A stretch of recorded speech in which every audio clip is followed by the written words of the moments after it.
So, have you personally ever tried traveling on a world passport?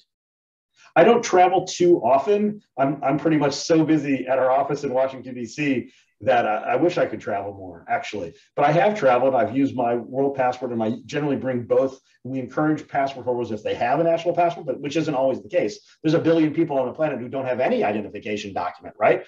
But there's people who might not be able to get a national passport, like those Rohingya refugees, as I mentioned, even though they were born in Myanmar and lived there for many years. The government doesn't want to ID them or doesn't want them to have their citizenship. There's other groups like that, like the Badoon in United Arab Emirates, who, in fact, the Emirati government didn't even want to give them any kind of benefit as a citizen, so they bought them Comoros Island citizenship, believe it or not. So I don't know whether they'd ever go to the Comoros Islands for anything, but the point is, having to have a document to travel is kind of gets in the way of our rights. And go back to remind me your question, though. I want to get to this. There's a specific part of it that I wanted to reply to. Say it again. Like, have you ever personally traveled on a world travel? passport? Right. Yeah, thank you. Yeah. So, for example, when I went up to Canada, I presented both my world passport and my national passport. They didn't stamp either. They just let me in. But I presented them both. And then another time when I went, I actually decided I was going to ask the border official to stamp my world passport. And she said, well, what is this? So she said, I'm new here. I don't know what this is. So she looked on our computer. She noticed that World Service Authority is a nonprofit organization, legally incorporated in Washington, D.C. And she's like, oh, she said it's World Service Authority nonprofit. What I should have said is actually World Service Authority is the administrative branch of the world citizen government, because my passport actually says world government like this one. It's not the standard one that says world passport, because I am a world citizen, world government citizen, or citizen of the world citizen government. So I carry this one. But she's like, well, you know what? If I place a stamp in your world passport, I know you're going to a peace conference here, and that's why you're coming through. So I get that. But I could get in trouble for, as if the Canadian government is recognizing that nonprofit, and you haven't gone through, with me or with anyone here, all the steps to get that official recognition from the government or whatever. So she was afraid, really, to do that. And there's a lot of people who friends of mine or others who've used World Passport, where they say sometimes the border official says, oh, I really agree with what you're doing, but I don't want to lose my job. And so sometimes it comes down to just the border official not being afraid. I did have a friend, though, who's a religions professor who teaches religious studies, who went to the same airport in Canada 2 weeks after me, and he did get an entry stamp from the government of Canada. It was, of course, a different official, and it was 2 weeks later. But why would he get a stamp in his world passport on that trip 2 weeks later, and I did not? This is why I said borders and border officials, it's completely arbitrary, subjective, and very frequently discriminatory, the practices that go on either there at the border or at consulates and embassies around the world, where people are treated not even as if they're human, but they're treated as are they worthy, so to speak? Do you have, are you coming as a business person to our country, and are you going to spend money? And it's almost like that's the basic concern. So I haven't traveled that much myself. I hope to, as maybe we, get younger staff in, and I sort of become more like Gary Davis was, like the figurehead, or can go out and give speeches more, and other people will take over sort of the more day-to-day work at the office. But I can tell you that Gary Davis, this was the only passport that he had after he gave up his U.S. passport in 1948. He was traveled for about 5 years with no document, which was very difficult because they always kept arresting him because he had no documents. But then when he got the world passport, he was not as he was still arrested sometimes, but that was usually for sneaking into countries, going past the border guards and still sneaking in. They'd find him in the next day, and they'd put him in detention for violating their entry law or whatever. But it was much fewer times that he was arrested after, or detained at all after he had his world passport, because he had a document then that they would stamp. They're not going to stamp your hand. They want a document, a passport that they can stamp. And so for him, it was really a life-saving invention to create this passport that he could, as a stateless world citizen. I don't like to call him stateless. I like to call him world full, because he was full of love for the world and an understanding of the world. So he was a world full world citizen. So yeah, I mean, he was, out of anybody that I know, probably the person who used the passport the most because he had to. And there are a lot of refugees and stateless people who we've given documents to over the years who found that this is the difference between imprisonment and freedom. If they didn't have this, they might be detained or they might be stuck in a refugee camp simply because they have nothing else. So this is wrong. Why are we living in a world where we have the opportunity to help our fellow humans and then we don't? I mean, what kind of greed and selfishness exists in here and in here that causes that to happen? It makes me think, and wonder. Exactly. And that reminds me of an anecdote. I believe this was in the documentary, The World is My Country, where Gary was stuck on the border of France and Germany for 3 months by a river. And they didn't allow him to, he left France because he wanted to enter into Germany, but they didn't allow him because he didn't have the documents, and France turned its back on him. So he was stuck over there, and he was having a look at the birds flying across the borders without any restrictions. And over here, he's stuck by that inhospitable river without any documents. Exactly. What are the birds? Do they know something that we don't? Are they smarter than we are? A bird can go where it wants to, but humans can't. We are enchaining or imprisoning ourselves, both somewhat mentally, but even literally physically with building walls, between so-called borders. I mean, yeah, there are actual natural borders like rivers and mountains and oceans, right? But humans have created the technology, obviously, that help us to move beyond those. We've moved beyond those, for many, many years now. But so why do we keep still building these walls?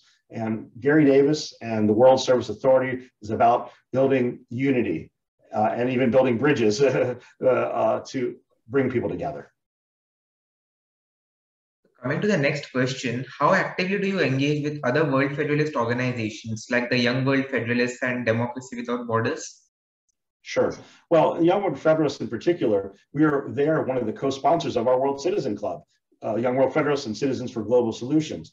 So I'm delighted to be working with their team and in promoting those. And we're hoping that once the pandemic subsides, all students are back on campus in a safe way, students can meet and begin to restart these clubs. We had started the clubs literally right before the pandemic happened in the fall, right before. So we'd started it and there was at least one club running, but then because of the pandemic, it made it so much harder. Everyone was stuck inside. You couldn't really meet other than over Zoom. So we might even start potentially some Zoom World Citizen Clubs to get the ball rolling for this semester now until next semester. So we're working with them. I'm also a donor to the Young World Federalists, which I'm happy to do because I think they're bringing in people who may have never thought of or even considered the idea of world federation or world citizenship before, or may have thought about it but not given it a second thought. And Democracy Without Borders, of course, has two main projects: the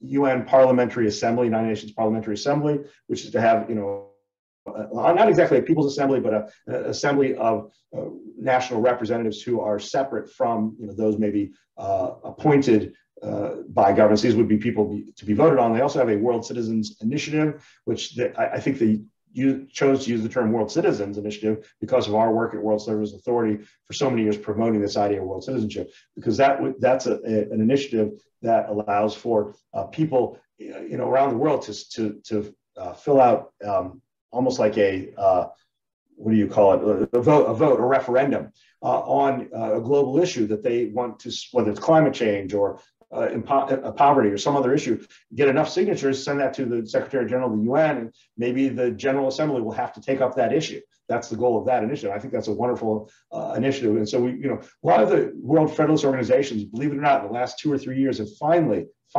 started working together, which I find amazing and incredible, but we can't stop there.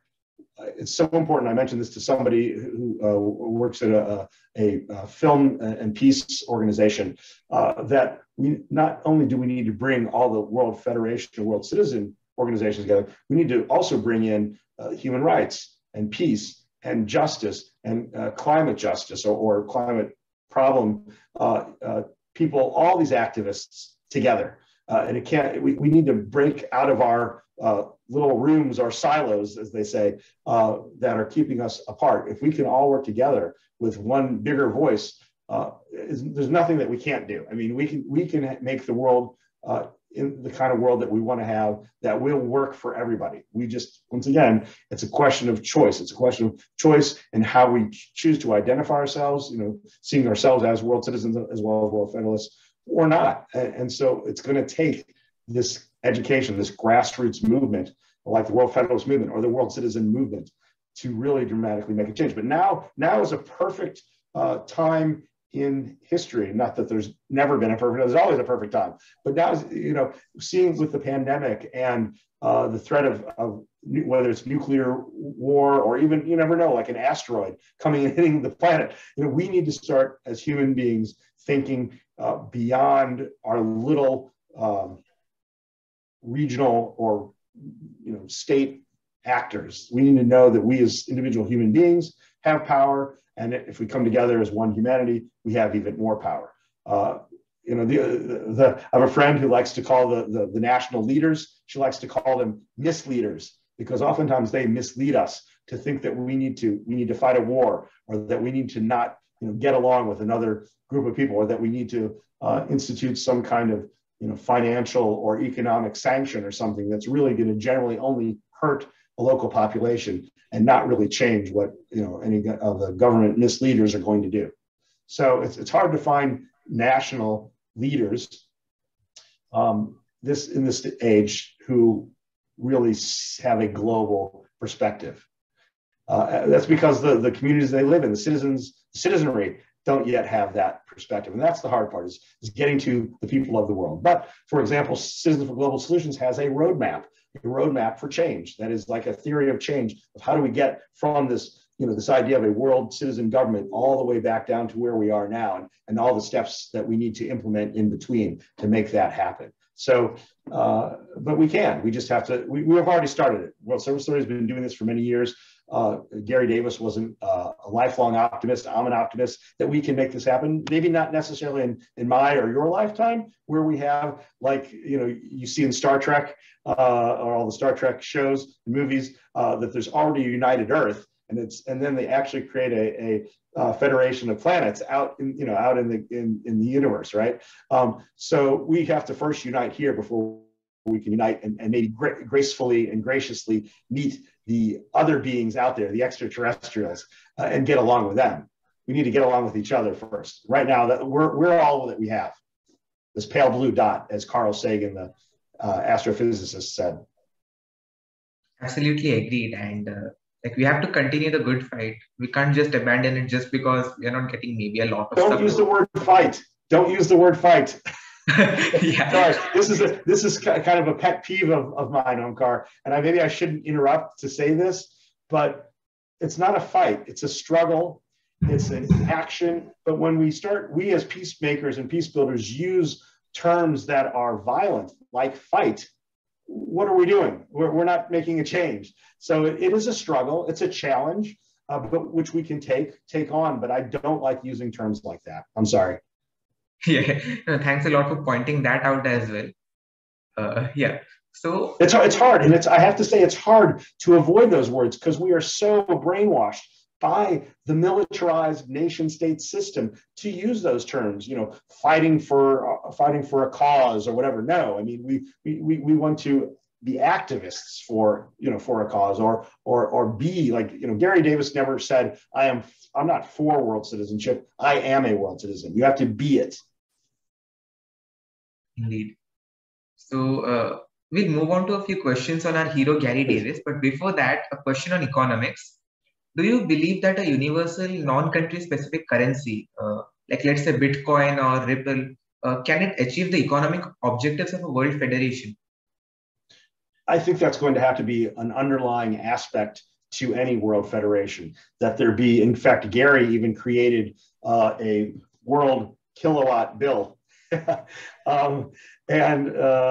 which was the idea of linking money, and get me back on track because I might forget your question, but linking us human beings together by energy, because all money is mind or hand energy spent, right? But if we link the world on a global energy grid, that would mean that one part of the world is not going to want to bomb another part of the world, or they won't get their energy, they won't get their electricity the next day. So linking the world together through you might say like a world kilowatt cryptocurrency, or later on in his life, he created an idea of a global currency called the mundo, like, the Latin word for world, like the euro, but the mundo, or I guess in English you'd call it the worldo. Anyway, and this is an idea of a currency that would be decentralized, that's not based upon the nation state central banks, which oftentimes are unfortunately required to somehow invest in military or military operations. So if we really want to have a divested world, divested from military and from human behaviors that only hurt ourselves or hurt the planet, we need to come up with some kind of global system that we all could trade upon, that is fair and equitable and just for everybody, and that is really linked to energy spent and not to gold, or what can you do? There's not much you can do with gold, right? I mean, most currencies aren't linked to gold anymore anyway. But I do see cryptocurrency as a way, or decentralized finance as a way for the global public to interact with each other separately from what the nation state wants to do. And I mean, a great example now is in El Salvador, where Bitcoin was enacted as a legal tender in the country. That shows that if national governments are willing to take that, you might say, initial risk to invest in their public, or for people having that crypto wallet, that allows some freedom to the individuals to choose how they want to interact, what they want to keep private, what they want to share, and to interact also in other kind of peaceful ways that this new blockchain technology is allowing us to do, where there's a ledger. And so you can really see what people are doing, where if there's no ledger, like what secret departments of national governments are doing, you can't necessarily know how much money is being printed for them to go on, deadly missions of whatever they're doing around the world. It's too secretive. Whereas a ledger, it's open. Everyone should be able to see that. So that's the power of blockchain. But I don't think, I wouldn't necessarily name or defame any one currency, but just to simply say whatever cryptocurrency or crypto project we move to, it has to be sustainable. It cannot use a lot of energy. It has to be at least proof of stake, not proof of work, or something beyond that, where it's somehow interactive in a trading way, where you're not losing anything, you're not wasting anything, but you're actually making value, you might say, just from here and here, from our head and our heart. Well, that sounds very interesting. And I believe Gary was a visionary, because coming up with something of this sort, and like having kilowatt as a unit of currency, that's a very great idea. I think so. And I believe this would click very well with the youth and like my generation, because they look forward to out of the box ideas like this. And maybe, I don't know, this is a personal opinion. Maybe you could consider reaching more in more outreach, and maybe turning this into a fandom sort of thing. Like, this is a cool thing to have, and you can maybe have advertisements and asking people, encouraging people to register for world passports and having documents like this. Definitely. Oh, I agree. We need to. This is why I think it's so important that I'm appearing with you today, because I'm sure you have a youthful audience, working with like Nick Rowe and Esther McKay at the Young World Federalists. I think it's so important that we reach a new audience who will see the value of humans working together and creating government structures that work for us, the people. I mean, I like to say, World Service Authority, our service is our middle name. And all government, which it is, so all government should be of service to us. Why do we have government unless it's serving us? Government should not be there to force us to kill each other or to kill the earth, but it does right now. So we need a different kind of human government. And that's what world citizen government is about, or even world democratic, world federal government. So coming to Gary Davis, do you think we can draw a parallel between him and Mahatma Gandhi? Please do elaborate on that. Sure. Well, so I would suggest, first of all, that, Gandhi was a peacemaker, even though he wasn't a pacifist. I mean, he was an activist. Gary Davis was a peacemaker, but also an activist. And one thing that came to me as I was thinking about this earlier tonight was Gandhi helped the people of India become free. And Gary spent his entire adult life to help humanity become free. That's really what, and to do it in a revolutionary but peaceful way. This is the kind of life's work that Gary did. This is the legacy that the World Citizen Government and World Service Authority continues to take those Gandhian Satyagraha principles of having, a truth and trying to achieve that truth, but doing it in a loving way, doing it in a way where we can get along, where we can collaborate and cooperate, and not fight, but to have an interaction that is peaceful. That's, I think, the power was the power of Gandhi. I mean, him saying, be the kind of change that you want to see in the world, and I would say that that's true of Gary also. Gary was very appreciated by the first Prime Minister of India, Pandit Jawaharlal Nehru. Like, he visited India, I believe, in the 1950s or early 60s. I'm not exactly sure about the date. And yeah, he visited on a world passport. So correct. That's when he talked about this, and an article came out in one of the prominent news outlets of India, News 18. So that was written by Manu Chandra, who had the opportunity to talk to Mr. Davis during the International Chief Justices Conference in 2013 Lucknow. So that's when he's said to have said that he took Nehru's blessings for his struggle, and he handed him over a world passport also, which he very gladly accepted. Yeah. And Nehru also said that the passport that Mahatma Gandhi would have carried would have been the world passport. Yeah. Because even Gandhi said, I'm not just trying to free the people of India, I'm trying to free the people of the world. It was a bigger view, just like same as a lot of people, like whether it's Rosa Parks, Martin Luther King, or other people who are really well known as activists for justice. Mr. Gallup, you personally knew Mr. Davis and you worked with him very closely. Can you share a few anecdotes of your interaction with him? Sure. First, I say, Omkaar, please call me David. That was one of the first things that when I met Gary Davis, he's like, David, call me Gary. So, and I think, I'm much more, I'm not a formal person, so David is perfectly fine. But Gary, one of my favorite stories about Gary, and I wrote our New Year's message about this, which relates back to India a little bit. But Gary told me the story once that he had two gurus in his life. There was a fellow named Dr. Natarajan, or Nataraja Guru, as he was known, who Gary met on a ship traveling back, I think, from England maybe to the United States. So they only had a short time, a few days to talk.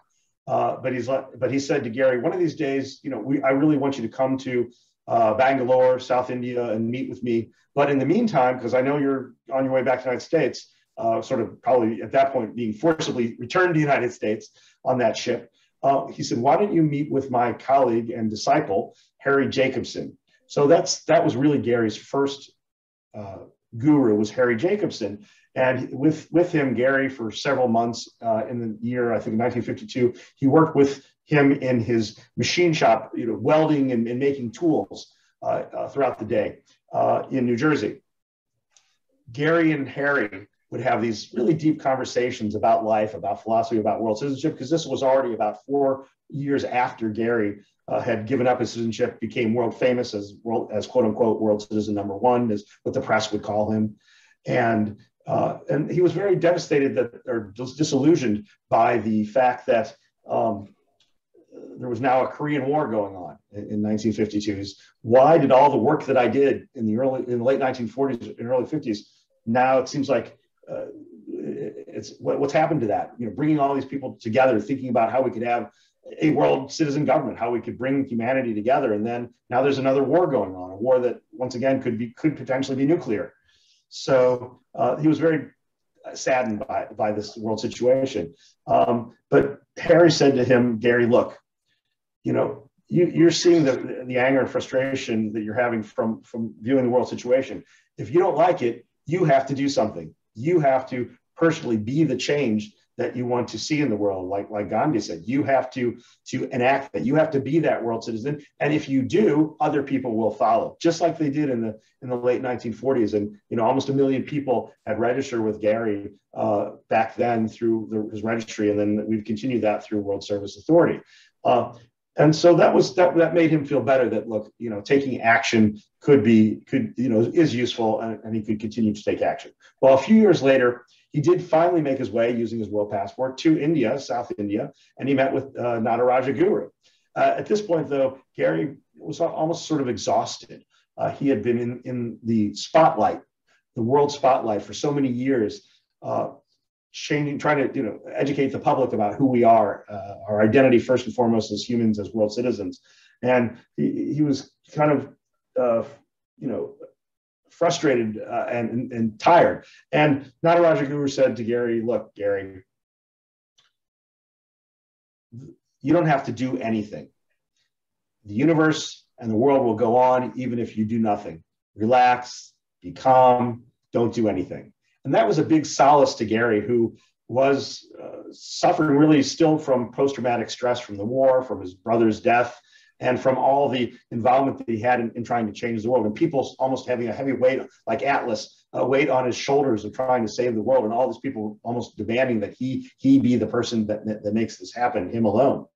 So it was nice to have that thought from the guru saying, don't do anything. That was good. So it was what I love about Gary is he studied Advaita Vedanta, the unity within the self and within the whole, right? So Eastern and Indian philosophy. And so he had two gurus from sort of geodialectic opposites. One who said, you better do something, Gary, you better be that change. And one who said, you don't have to do anything. So one who told him to do or to act, and one who said, don't act. So that was a fun and interesting story that Gary told me about his two different gurus. You can read more about it in my most recent blog on the World Service Authority website. Gary also, just the power of the guru, Gary would always tell me about this idea of holistic thinking, or ethical thinking, of an ethical holistic framework for the world. And he talked about how, and he mentions this story in My Country is the World, his memoir, about how he and the guru Nataraja Guru, were sitting on a rock by a big pond. And the guru had sort of these testing philosophical questions to question Gary, to test him, so to speak, and his understanding or holistic view of the world. So the guru said, Gary, what is under that lily pad on there that's in the pond? And Gary, scratched his chin, scratched his head, and said, well, nothing. And the guru said, yes, Gary, you're right. There is nothing under that lily pad, because scientifically, if you there's something called surface tension, and if you lift up the lily pad, there's no water on it. It's dry because it's really like sitting right on top of the water. So Gary had to quickly think about the holistic framework of where that leaf is sitting on the pond, and what was the guru actually asking. But so it was an experience of learning about what it is to think holistically. And that kind of thought helped Gary Davis later on in all of his actions to promote world citizenship and world government, to how we could take the world situation, move beyond all the differences, sort of transcend them to a higher coherence, a higher comprehension of who we are and what we have here, this beautiful planet, that if we stop fighting each other and fighting the earth, there's plenty of resources that we can use sustainably if we choose to do that. And those are some really insightful anecdotes. And that brings me to the next question. Where can we get these books? Well, so on World Service Authority's website, you can go to worldcitizengov.org/books, and you can find the books listed there. But if that's not easy for you, you can always go to Amazon.com, and they have all of Gary's books. He had, or most of his books. He had 10 books, actually, and a few other smaller brochures and pamphlets. And some of them, I think, are also ebooks. You might be able to download them, on like a Kindle type reader or an e-reader. Yeah, so one of those two places. That's great. I'll attach the link to the books as well for the perusal of our viewers. And yeah, I should have said this earlier. You have a great T-shirt, and I believe that's also available on the World Services Authority. It is. We have merchandise or merch on our website too, which is also right near the same link. I think for books is the merchandise that'll take you to our merchandise store. So we have other merchandise. Do I have? I don't know if I have my other. Oh yeah, I do have. We have what I call our classic logo. That's our old logo, which is similar to the new logo. It still has sort of the human, you might say, hugging or embracing the earth. Here, this is sort of a whole earth where you have the green representing maybe land and the blue representing water. And then you still have the human, though. The human may be a little bit smaller than the human here, taking up the whole thing and having the latitude and longitude lines. But very, very similar idea, but just, brought updated to the 21st century, you might say. Because this logo actually came from the World Citizenship Movement back in 1948. That's cool. Yeah, but we do have other merchandise too. We have canvas tote bags. We have caps and other things. Amazing.